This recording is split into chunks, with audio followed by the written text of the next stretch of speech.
우리는 노리치로 가는 거요. 웜해. 어? 알겠지? 그러지. 안녕하세요, 김진짜입니다. 오늘은 리버풀의 심장, 육각형 미드필더의 정석 스티븐 제라드를 심층 분석해 보겠습니다.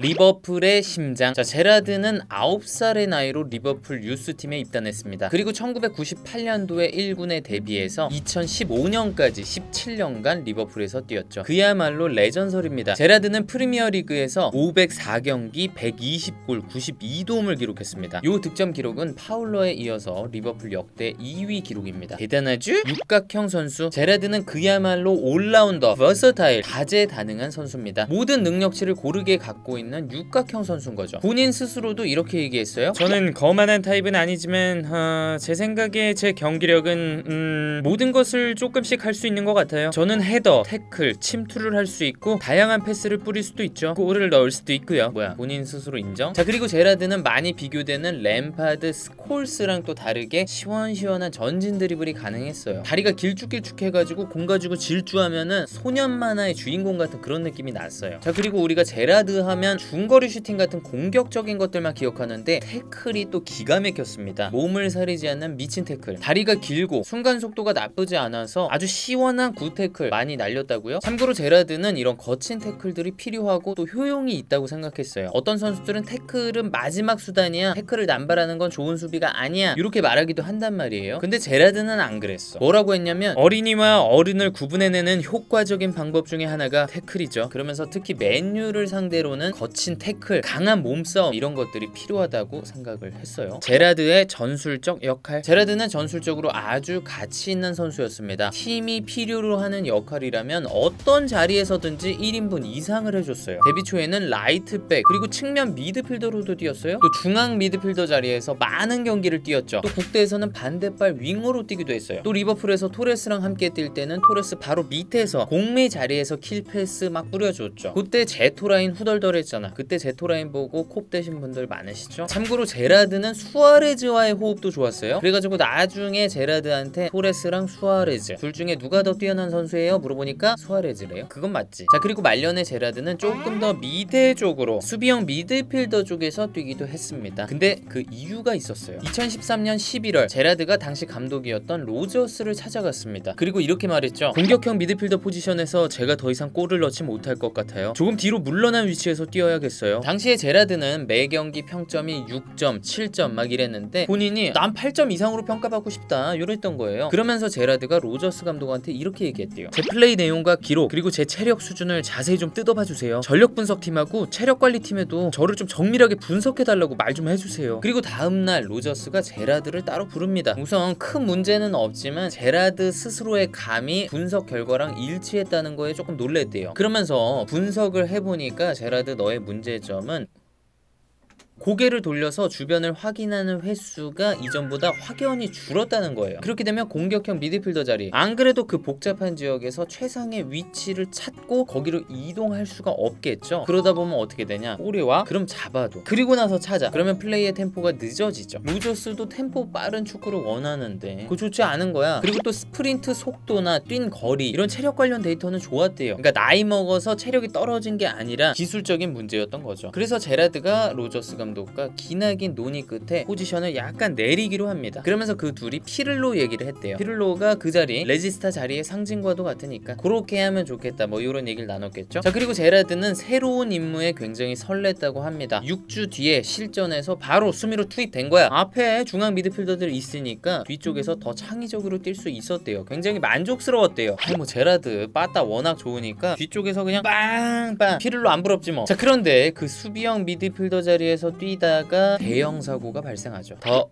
슬립. 자, 슬립은 넘어지다라는 뜻이죠. 예, 그 사건 얘기하려고 합니다. 때는 2013-2014 시즌이었죠. 시즌 막판 3경기 남은 시점에 리버풀이 1위를 달리고 있었어요. 그 밑에 첼시랑 맨시티가 바짝 따라오고 있었고, 리버풀이 남은 3경기 다 이기면 무려 26년 만에 리그 우승을 할 수 있는 상태였어요. 자, 그리고 그 36라운드가 바로 첼시전이었습니다. 첼시가 바짝 추격하고 있었으니까 굉장히 중요한 경기였죠. 흔히 말하는 승점 6점짜리 경기. 자, 그런데 그 경기의 전반 막판 막판 제라드가 사코의 평범한 횡패스를 놓치고 또 그걸 잡으러 가려다가 넘어진 거야. 아유 안타까워. 그리고 거기서 흐른 볼을 덴바바가 쭉 밀고 나가서 선제골을 넣게 되죠. 그리고 또 후반 막판에 첼시가 추가골, 리버풀 완패. 우승으로 가는 문턱에서 팀의 정신적 지주였던 제라드가 그런 실수를 저지를 거라고는 아무도 상상하지 못했었어요. 결과적으로 그 시즌에 리버풀이 우승을 놓치면서 제라드의 이 미끄러짐, 슬립은 두고두고 놀림거리가 됐죠. 아우 그런 밈들 보면은 참 잔인해요. 자, 사실 제라드는 그 첼시전 전에 허리가 엄청 아팠대요. 도통 무슨 방법을 써도 회복이 안 돼서 마지막 수단인 관절 주사까지 맞았었대요. 그리고 제라드가 미끄러졌던 그 순간 사코의 평범한 패스를 받는 거였는데 그때 제라드는 공보다 덴바바 선수를 더 신경 쓰고 있었답니다. 그도 그럴 것이 당시 영상을 보면은 제라드가 사코한테 볼 받기 전에 덴바바 위치를 계속 체크해. 그리고 공 받기 직전에도 한번 봐. 그러니까 공이 오면은 그때는 공에 확실하게 집중을 해야 되는데 정신이 덴바바한테 가 있으니까 공이 발 밑으로 빠진 거야. 어우씨 그럼 깜짝 놀랬겠죠. 덴바바 저기 뒤에 있는 거 아는데 그래가지고 너무 놀래가지고 급하게 가속을 하려다 보니까 넘어졌던 거죠. 차라리 덴바바를 안 봤으면 그냥 편하게 받고 덴바바 뒤에 오면은 제라드가 그런 거 뺏겨? 안 뺏겨 원래. 자, 그 실수를 저지르고 나서 제라드는 본인 심정이 마치 이게 내가 불에 타가지고 재가 된 것 같은 그런 기분이었대요. 얼마나 참담했을까. 그리고 전반 끝나고 라커룸에서 로저스가 이런 얘기를 했대요. 지금 구원받아야 할 사람이 있다면 바로 저 친구야. 제라드는 우리를 수없이 많은 위기에서 구했어. 이제 너희들이 제라드를 구해야 될 차례야. 45분 남았어. 근데 결국 졌죠. 자, 경기 후에 제라드는 멘탈이 그냥 바사사 부서져가지고 바로 모나코로 날아갔답니다. 거기서 48시간 동안 죽은 듯이 있었대요. 여기저기서 오는 연락들을 다 안 받으려 그랬는데 원래 제라드랑 친분이 있었던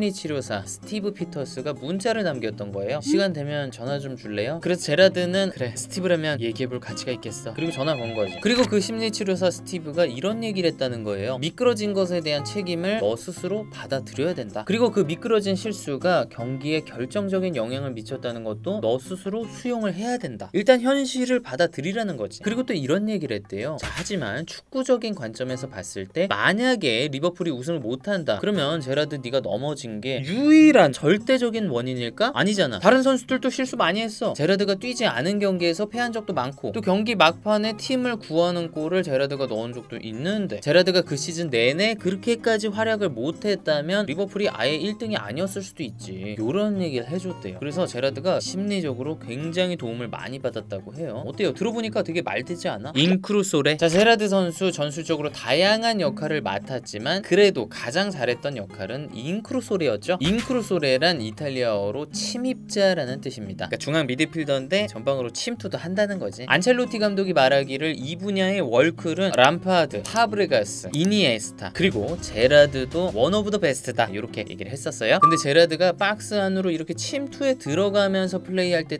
퍼스트 터치 살짝 길게 해놓고 도망감. 예를 들면 이런 거예요. 자, 제라드가 박스 안으로 침투를 해요. 그리고 동료가 횡패스를 해. 그러면 이거를 제자리에 잡아놓고 다시 나아가면서 뭔가를 하는 그런 느낌보다는 이렇게 그냥 앞에 툭 쳐놓는다고. 뭔지 알죠? 절대 제자리에 잡아놓지 않아. 그냥 앞에 툭 쳐놓고 도망가. 그리고 나가면서 바로 때려버려. 이런 것도 마찬가지예요. 박스 안으로 이렇게 침투하는데 대각선 패스가 온다? 퍼스트 터치 살짝 길게 해놓고 수비 벗겨내고 바로 때려버린다고. 자, 공격 지역에서의 퍼스트 터치를 이렇게 과감하게 해놓는다? 상대 수비 입장에서는 너무 부담스럽죠. 원래 이렇게 볼을 멈춰놔야지 수비하기가 쉽거든. 자, 그리고 박스 주변, 박스 안쪽이 어때요? 굉장히 복잡하죠. 이렇게 퍼스트 터치 해놓고 바로 때린다? 이렇게 간결하게 간다? 이러면 플레이 속도도 사니까 얼마나 좋아요. 또 툭 쳐놓고 앞으로 나가면서 탄력 붙여서 때리니까 슈팅이 어때? 더 세죠. 제라드 안 그래도 빠따 뒤지는데. 자, 제라드의 이런 과감한 퍼스트 터치 이런 거는 제라드 자체가 과감성을 굉장히 중시했기 때문이에요. 제라드가 이런 얘기를 했었어요. 안전하고 쉬운 경기는 어렵지 않아요. 제가 만약 정상적인 컨디션이라면 과감한 축구를 시도하죠. 이렇다 할 장면을 만들지도 못하고 패스 성공률 96%를 기록하느니 득점 기회를 창출하면서 패스 성공률 80%인 플레이를 펼치고 싶어요. 맞아요. 공격 쪽에서 뛸 때는 이런 가감성이 필요해. 슈팅 스킬. 제라드는 흔히 말하는 요 빠따가 정말 좋은 선수입니다. 유튜브에 요 영상 보시면은 제라드의 킥 파워, 슈팅 파워를 체감할 수 있습니다. 소리부터 달라. 빵빵. 그리고 제라드는 롱킥의 느낌도 달라. 롱킥은 원래 어느 정도 가다가 이렇게 힘이 빠져야 되는데 제라드는 중간에 부스터가 한 번 더 쓰이는 느낌? 그냥 쭉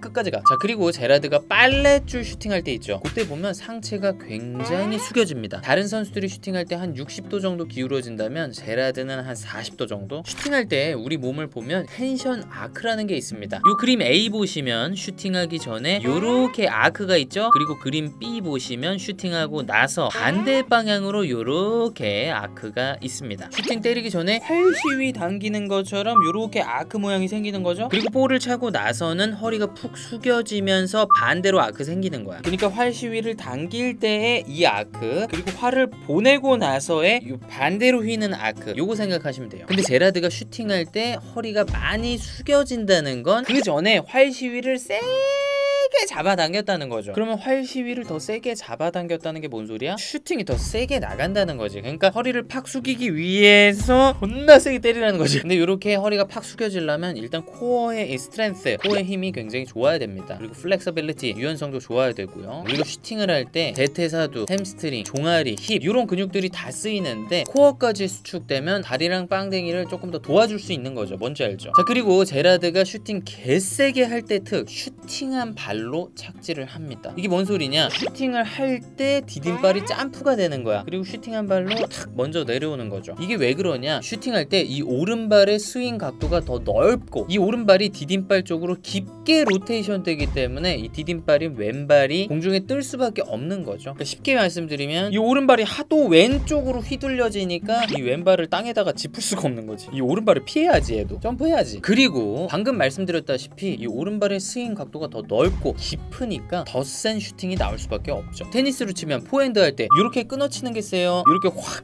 돌려치는 게 세요. 그러니까 이 슈팅한 발로 착지를 한다는 건 확 돌려서 치는 경우를 말한다. 하지만 제라드도 마음 먹고 슈팅할 때 아니면 왼발 이 디딤발이 땅에 붙어 있습니다. 요거는 적당히 스윙할 때. 근데 마음 먹고 때리는 슈팅, 그때는 확 세게 때리니까 항상 슈팅한 발로 착지한다. 그래서 제라드의 원더골드, 기가 막힌 중거리 슛들 보면은 이 오른발로 착지하는 장면이 많습니다. 자, 그리고 강력한 슈팅을 위해서는 팔로우 스루도 중요하죠. 공 차고 끝이 아니야. 거기서 쭉 밀어줘야 돼. 근데 제라드가 대단한 게 뭔지 아세요? 바로 앞에서 수비수들이 무섭게 태클 들어와도 팔로우 스루 끝까지 합니다. 정확하게 가요. 구석에 제대로 꽂혀. 프리킥. 아, 제라드 프리킥 잘 찼죠. 가마 차가지고 탑빈 개꾸탱 노리는 것도 잘했지만 동료가 옆으로 살짝 밀어주면 제라드가 빵 조지는 그런 형태를 애용했습니다. 근데 이렇게 밀어주고 조지는 프리킥 특, 요거 밀어주는 놈이 한 번에 미는 법이 없어. 꼭 한 번씩 주는 척 페이크를 넣어요. 그러다 보면 상대 수비수들 관절염화, 관절염엔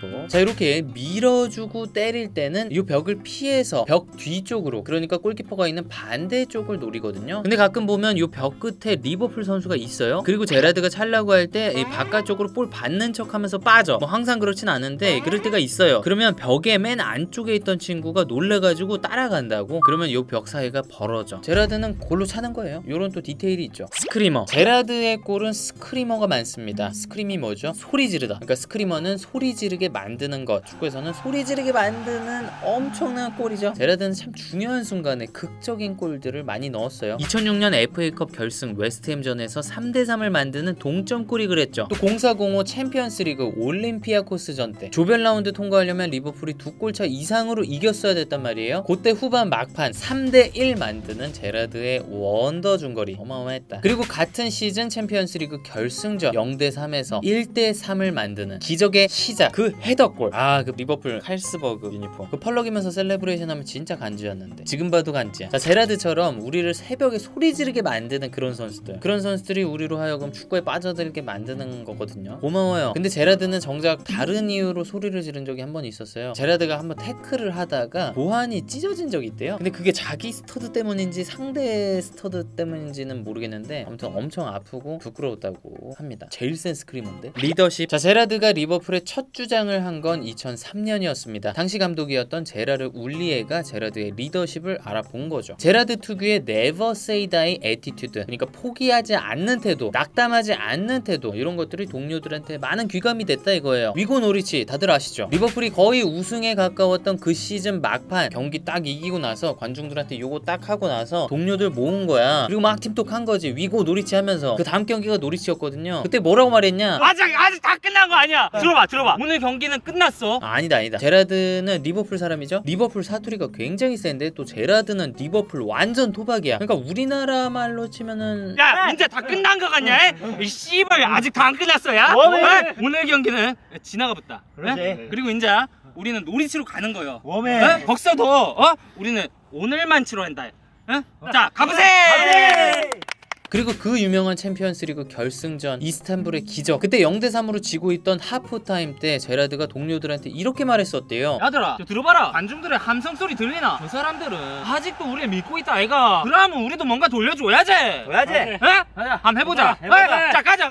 아, 멋있어. 주장다워. 리더십 쩔어. 자, 그런데 사실 제라드가 리버풀에서는 주장 그 이상이었습니다. 왜 그러냐? 제라드는 리버풀이 어떤 선수를 영입하려고 하잖아요. 그러면 그 선수한테 연락해가지고 설득하는 그런 작업까지 했어요. 뭐야 이거, 뭐 스카우팅 팀이야? 감독이야? 단장이야? 그래서 윌리안이 첼시에 가기 전에 리버풀이랑도 링크가 있었는데 그때 윌리안한테도 문자를 보냈대요. 윌리안, 우리 팀 우리 진짜 좋은 팀이야. 너 정말 좋은 활약할 수 있을 거야. 근데 윌리안이 그랬대요. 제라드 정말 고마워. 근데 챔피언스리그에 출전하는 팀들과도 대화를 해보고 싶어. 그리고 제라드가 말하기를 선수들 중에 자기 와이프나 자기 여자친구가 리버풀보다는 런던, 마드리드, 파리 이런 데서 살기를 원한다. 뭐 이렇게 이야기하는 선수들도 있대요. 그러니까 여자친구나 와이프 입장에서는 시골 같은 도시보다 대도시에 사는 거를 선호할 수 있죠. 근데 제라드는 그런 답장을 받으면 영입 실패겠구나, 그거를 직감한다고 해요. 선수들이 이제 자기 파트너 영향을 많이 받나 봐요. 또 제라드가 주장으로서 하는 것 중에 재밌는 게 있어요. 경기 시작 전에 주장이랑 심판이랑 이렇게 해가지고 코인 토스 하잖아요. 진영 정하려고. 뭐 요즘에는 진영 말고 공을 선택할 수도 있지만 아무튼 제라드는 코인 토스에서 진영을 고를 때 후반전에 콥 스탠드 앞에서 공격을 할 수 있게끔 고른다고 해요. 자기 홈팬들 앞에서 후반 막판에 공격하면 힘이 더 나니까. 감독 제라드. 자, 그랬던 제라드가 이제는 감독입니다. 레인저스에서 리그 우승을 하고 아스톤빌라로 넘어왔죠. 아스톤빌라로 넘어오는 과정에서 잡음이 조금 있었죠. 계약상 문제는 없었지만 레인저스가 힘든 상황이었고 또 리그 도중에 와가지고 뭐 그렇지만 감독 제라드는 전술적으로 주목할 점이 굉장히 많습니다. 그거는 나중에 다른 영상에서 한번 다뤄볼게요. 저는 개인적으로 감독 제라드가 선수도 조금 잘 보일 것 같은 게, 제라드 자서전에 이런 얘기가 있어. 리버풀에 어떤 선수가 영입이 된다. 그럼 그 선수랑 2번 정도 훈련을 같이 해보면 성공 여부에 대해서 대충 감이 온대요. 그리고 일주일 훈련을 같이 하면 꽤 정확하게 예측이 된대. 특히 사비 알론소는 오자마자 2분 만에 딱 느꼈대요. 얘는 대성할 친구다. 근데 그거는 나도 알 것 같은데. 네, 오늘은 이렇게 스티븐 제라드를 심층 분석해봤습니다. 그랬던 제라드가 어느새 감독으로서도 멋진 모습 보여줬으면 좋겠네요. 언젠가는 또 리버풀 감독 하겠죠? 와, 리버풀 감독인 제라드가 리그 우승컵 드는 모습 볼 수 있을까요? 기대해보겠습니다. 오늘은 여기까지입니다. 저는 또 다음 축구 컨텐츠에서 뵙겠습니다. 감사합니다.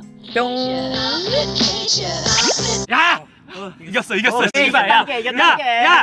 이제 경기 다 끝난. 아, 씨발.